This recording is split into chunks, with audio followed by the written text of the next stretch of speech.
সি কিমান নিকৃষ্ট যোৱা 3 দিন ধৰি অসমৰ মূল সুতিৰ সংবাদ মাধ্যমলৈ লক্ষ্য কৰিলে আপুনি দেখা পাব যে তাত আসলতে 24 ঘণ্টাই কেৱল চুমি বিশাল কোট হেৰাল চুমিৰ লগত বিশালৰ সম্পৰ্ক কি বিশালে আৰক্ষীৰ আগত কি ক'লে বিশালে কি খাইছে বিশালে কি পিন্ধিছে বিশালৰ সম্পত্তি কিমান বিশালে গান গাইছিল আনকি গায়ক দীক্ষুকো উকিলে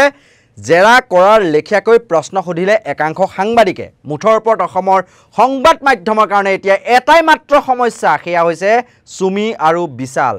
অন্য সমস্যা বা জ্বলন্ত সমস্যা বহিৰাগতৰ দপদপনি একোৱে নোহোৱা হৈ পৰিল টেলিভিছন চেনেলৰ মঞ্চত আনকি টেলিভিছন চেনেলৰ পৰা হঠাৎ হৰলুকি হৈ পৰিল অসমৰ মুখ্যমন্ত্ৰী বা দিনটোৰ বেছিভাগ সময় চৰ্চা চলি থকা বা দেখুৱাই থকা ৰাজ্যৰ মুখ্যমন্ত্ৰী হিমন্ত বিশ্ব শৰ্মাৰ মুখখন আনকি তেওঁ পত্নী মালিকানাধীন ব্যক্তিগত টেলিভিছন চেনেলটো যোৱা 2 দিন ধৰি হৰলুকি হৈ আছে মুখ্যমন্ত্ৰী অনবৰতে কেৱল বিশাল আৰু চুমি মানিছো চুমিয়ে অপৰাধত সহযোগিতা কৰিছে বিশালৰ প্ৰবঞ্চনাৰ জালখন পেলাই কোটি টকা লুট চলাই বিলাসী জীৱন এটা চলাই আছিল সেইবোৰ আৰক্ষী আইন আদালতে আইনৰ নিয়ম অনুসৰি বা আইনৰ গণ্ডিৰ মাজত বিচাৰ কৰিব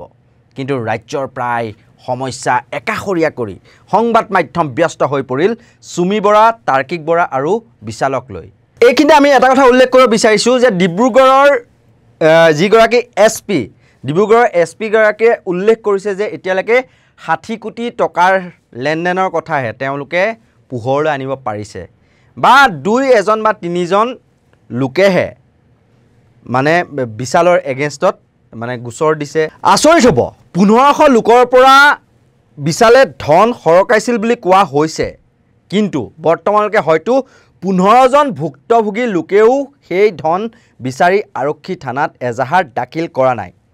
কিছু সংখ্যকে হয়তো কোলা ধন বগা কৰিবলৈকে এনেকুৱা ট্ৰেডিং ব্যৱস্থাৰ ভিতৰত সোমাই পৰা বুলিও চৰ্চা চলিছে একাংশই কোৱাকুই কৰিছে যে চুৰসকলে পাপৰ ধনখিনি পুণ্য কৰিবলৈ ইনভেষ্ট কৰিছিল বিভিন্ন ট্ৰেডিং এপৰ জৰিয়তে একাংশই সেয়েহে এতিয়া তেওঁলোকৰ টকাখিনি হেৰুৱালেও ধৰা পৰাৰ ভয়তে তেওঁলোক মনে আছে বুলিও এতিয়া চৰ্চা চলিছে এইখিনিতে এটা কথা উল্লেখ কৰি থওঁ কিছুদিন পূৰ্বে মামীৰ মাজুলীত মাটি ক্ৰয়ৰ বাতৰি এটা অসমৰ 2-3টা স্বতন্ত্ৰ সংবাদ প্ৰতিষ্ঠানত প্ৰচাৰিত হৈছিল আৰু সময়ত মাৰি নিষেধাজ্ঞাৰ পূৰ্বেই মাজুলীত বিঘাই মাটি কিনিছিল মামীয়ে বৈধ অবৈধভাৱে মাটি ক্ৰয় কৰাত নিজৰ পাৰদৰ্শিতা প্ৰদৰ্শন কৰিছিল মামীয়ে আৰু মামীৰ আৰু এটা মানে উপাধিও আছে শক্তিশালী উদ্যোগী মহিলা হোৱাৰ বাবেই যেন খেতিয়কৰ বাবে অহা 10 কোটি টকাৰ সাবচিডিও এসময়ত লাভ কৰিছিল এইগৰাকী উদ্যোগপতি মহিলা কিন্তু মাজুলীত মামীয়ে মাটি কিনা প্ৰসংগটো কেইটা মূল সুতিৰ সংবাদ মাধ্যমত প্ৰচাৰ হ'ল এনেকৈ চুমি বৰা বিশাল ফুকনৰ প্ৰসংগ 24 ঘণ্টাই প্ৰচাৰ কৰা মূল সুতিৰ সংবাদ মাধ্যম কিন্তু নিমাত চেগা চুৰকাকৈ 2-এটা বাতৰি প্ৰকাশ পাইছিল যদিও তেওঁলোকে এনেদৰে সবিস্তাৰে নিজাববীয়াকৈ তদন্ত কৰি বা সৰজমিন তদন্ত কৰি বাতৰি সম্প্ৰচাৰ কৰিবলৈ সাহস নকৰিলে গায়ক দীক্ষুক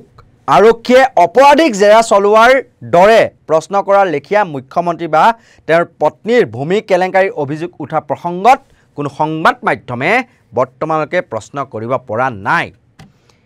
এতিয়া অসমত অন্য এটি চৰ্চিত বিষয় হ'ল স্মাৰ্ট মিটাৰে সাধাৰণ জনতাৰ জীৱন যে কিমান বিপন্ন কৰি তুলিছে জুৰুলা কৰি তুলিছে তাৰ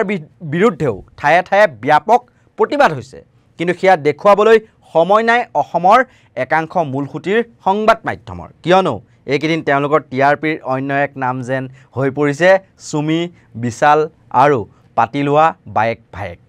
ঘুনুক খানাকৈ শুনা পাইছোঁ দেই তাৰ্কিক বৰা এজন প্ৰভাৱশালী বা প্ৰতিপত্তিশালী মন্ত্ৰীৰ পত্নীৰ ব্যক্তিগত ফটোগ্ৰাফাৰ আছিল আৰু তাৰ্কিক বৰাই সেই মন্ত্ৰীগৰাকীৰ লগত প্ৰবঞ্চনাৰ অভিযোগ উঠা বিশাল ফুকনৰ সৈতে গোপন বৈঠক কৰাইছিল বোলে কেইবাবাৰো এইবোৰ চৰ্চা চলি আছে আৰু খুব বেছি 2-3 দিন চলিব মূলসুতি সংবাদ মাধ্যমৰ এই সাসপেন্সযুক্ত নাটকসমূহ কিয়নো পুথি খলিহনাৰ পাছত পৰি থকা সংবাদ মাধ্যমৰ জানো ৰৌ ভৰালিত হাত দিবলৈ বা জালত পৰিলেও বাতৰি প্ৰকাশৰ বাবে এই বুকুত কলিজা বা সাহস থাকিব জানো আৰু এটা অতি হাস্যকৰ কথা কোনোবাই কাৰোবাক গিফ্ট দিছে সেয়া তেওঁলোকৰ ব্যক্তিগত স্বাধীনতাৰ কথা কিন্তু একেবাৰে নিচ বা নিম্ন পৰ্যায়লৈ নামি হস্তিয়া প্ৰচাৰৰ বাবে উঠি পৰি লাগিল এজন দিগ্গজ সাংবাদিক সুমিক বিশালে হেনো গোল্ড প্লেটেড শৌচাগাৰ দিছিল মানে শৌচালয়ত কিহত বহি মানুহে পায়খানা কৰিছে সেই বিষয়েও তদন্ত কৰে অসমৰ দিগ্গজ সাংবাদিকে এনেকৈ যদি ৰাজ্য প্ৰশাসনৰ মুৰব্বী বা অন্য প্ৰভাৱশালী মন্ত্ৰীসকলক সংবাদ মাধ্যমে প্ৰশ্ন কৰিলেহেঁতেন তেতিয়াহ'লে অসমত বিভিন্ন সমস্যাই জুৰুলা নকৰিলেহেঁতেন ইমানখিনি মূল্যবৃদ্ধিয়ে ৰাইজ জুৰুলা নহ'লহেঁতেন অত্যাধিক টুল কৰ সম্পত্তি কৰ গৃহ নিৰ্মাণৰ বাবদ কৰ দি সাধাৰণ ৰাইজ জুৰুলা হ'বলগীয়া নহ'লহেঁতেন কাজিৰঙাৰ ইংলে পথাৰত বন্যহস্তীৰ বিচৰণভূমি উচ্ছেদ চলাই পঞ্চতাৰকা হোটেল নিৰ্মাণৰ প্ৰস্তুতি তুংগত উঠোৱাৰ পাছতে এইবাৰ আকৌ গিবনৰ হাতী বিচৰণ ভূমিক খান্দি বৃহৎ প্ৰকল্প স্থাপনৰ বাবে সেউজ সংকেত দিলে বেদান্ত নামৰ কৰ্পৰেট গোষ্ঠী আৰু ৰাইজক অত্যাধিক কৰ সংগ্ৰহে কেঁকুৰা চেপা দিবলৈ সাজু হৈ উঠিছে আৰু 10-15খনকৈ টুল গেট আৰু এটা কথা সিদিনাখনৰ কথা যেতিয়া জাগিৰোডৰ যি কাগজ কলটো ভাঙি পেলোৱা হৈছিল ভাঙি পেলোৱাৰ ক্ষেত্ৰত যিটো নিলামৰ ব্যৱস্থা কৰা হৈছিল সামগ্ৰীসমূহৰ ভঙাৰ পিছৰ সেয়া বেছি দামত দিয়া অসমীয়া ব্যৱসায়ীয়ে কিন্তু সেই ঠিকা লাভ নকৰিলে আৰু জনৈক গোৱেংকা উপাধিৰ এজন লোকেহে এই ঠিকা লাভ কৰিলে তেওঁ বহিৰাগত তেওঁ অনা অসমীয়া আৰু এজন মন্ত্ৰীৰ কৃপাতে এয়া সম্ভৱ হৈ উঠিছে প্ৰভাৱশালী মন্ত্ৰীৰ কৃপাতে এয়া সম্ভৱ হৈ পৰিছে বুলি কোৱা হয় আৰু সেইগৰাকী মন্ত্ৰীৰেই ছত্ৰছায়াত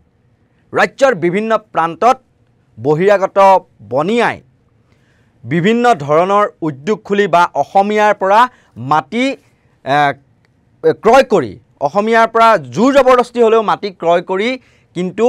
তেওঁলোকৰ যি ব্যৱসায় সেয়া চলাই দিব পাৰিছে কেৱল মাত্ৰ আশীৰ্বাদ থকাৰ বাবে এজন প্ৰভাৱশালী মন্ত্ৰীৰ আৰু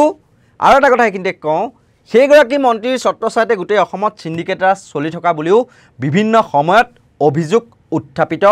হৈছে বিভিন্ন ঠাইত পুখুৰী খান্দি মাছ পুহিছে সেয়াও বিভিন্ন সময়ত উত্থাপিত হৈছে গৰু সিন্ডিকেট বাৰু এতিয়া লাহে লাহে কমিছে যে মহৰ সিন্ডিকেট কিন্তু বৰ্তমানো চলি আছে আৰু এনেকুৱা ধৰণৰ বহিৰাগত বনিয়াৰ যি আগ্ৰাসনেই হওক বা মহৰ সিন্ডিকেটেই হওক এইবিলাক বাতৰি কোন মন্ত্ৰীৰ ছত্ৰছায়াত কৰিছে সেইবিলাক চলি আছে সেয়া কিন্তু প্ৰচাৰ কৰিবলৈ অসমৰ মূল খুঁটিৰ সংবাদ মাধ্যমৰ সেয়া সাহস নাই আমি পৰৱৰ্তী পৰ্যায়ত সেইসমূহ লৈ অনাৰ চেষ্টা কৰিম আৰু সেইবোৰৰ প্ৰতি কোনো অসমৰ কিন্তু কোনো তাৰমানে ভূক্ষেপে নাই একাংশ টেলিভিছন চেনেলৰ হলাগছ দেখিলে কেনেকৈ অসমৰ মূল খুঁটিৰ একাংশ সংবাদ মাধ্যমে বাগিকুঠাৰ মাৰে বা বৰগছ দেখিলে কেনেকৈ থমকি ৰয় সেয়া পৰৱৰ্তী প্ৰতিবেদনত আমি সবিস্তাৰে লৈ আনিম আৰু এনেকুৱা ধৰণৰ সত্য নিৰপেক্ষ বিশ্লেষণাত্মক বা বাতৰিৰ বাবে আপোনালোকে চাই থাকিব নৰ্থ ইষ্ট নাও আৰু যদি আপোনালোকে ইউটিউবত চাই আছে তেতিয়াহ'লে আমাৰ নৰ্থ ইষ্ট নাও নামৰ যিটো ইউটিউব চেনেল সেই ইউটিউব চেনেলটো ছাবস্ক্ৰাইব কৰি দিব আৰু যদি আপোনালোকে ফেচবুকত চাই আছে তেতিয়াহ'লে নৰ্থ ইষ্ট নাও ভিডিঅ' এনি নাও নিউজ যি দুটা ফেচবুক পেজ সেই দুটা আপোনালোকে লাইক কৰি দিব ফলো কৰি দিব আৰু আমাৰ এই ভিডিঅ'টো চাই কেনে পালে সেয়া আপোনালোকে কমেণ্ট বক্সত জনাবলৈ নাপাহৰিব আৰু ভিডিঅ'টো 10 জনৰ মাজত আপোনালোকে শ্বেয়াৰ কৰি বিয়পাই দিব বুলি আমি আশা প্ৰকাশ কৰিলোঁ চাই থাকিব নৰ্থ ইষ্ট নাও ধন্যবাদ